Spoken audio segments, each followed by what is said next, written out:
This screen shows my proposal for the crosswalk. Let me orient you to it for a moment before we go on. These arrows, the blue arrows, are showing the traffic direction. If there were a car here, it'd be going this way toward the light, and it comes and stops at the crosswalk if the light is red. And this one is a car going the opposite direction. If both lanes, if it was a one-way, both arrows would be going the same direction, as are some of the streets in Fairmont. But the crosswalk is this section right here. And if you look at it, it has the combination of the common continental design and the zebra design that are for crosswalks that pedestrians and drivers are familiar with already. The diagonal continental zebra patterns also play on the road signs that signal for a vehicle to stay to the right, which also directs the pedestrian inside the walkway.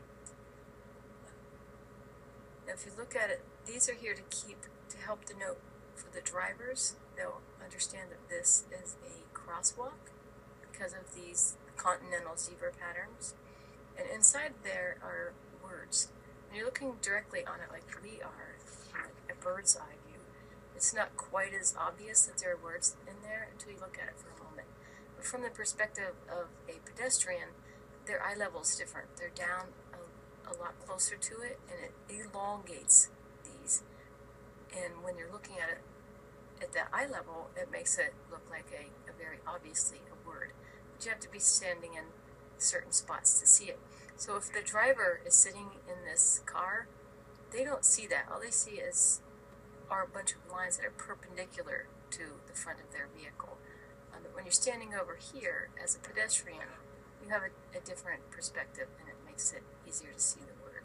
And it's not super obvious either, which makes it kind of fun for that aha moment that you're standing there waiting for the light to turn, and you look down and you say, "Oh, what is that? It's a word." And the word from this direction is imagine. When you cross the street on the right-hand side, you go over, and you're over top of these words. You can't see them when you're standing directly over top of them because you're too short. We can see them because we're backed out from them a lot from this perspective. And when you're on this side of the street crossing over this way, you see the word believe. And the word on the opposite side of the street is going to be upside down to the viewer, and you probably can't make it out or tell much about it.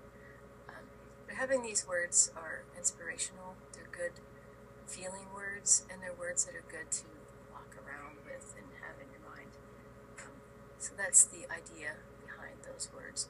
Now, if you want to see it a little bit more like you would as a pedestrian, if you have a laptop where you can change your perspective so that your eye is down close, like down to here, kind of the way you would lift up a book and put it up the eye, lay it flat and look it up eye level, and you look across the page.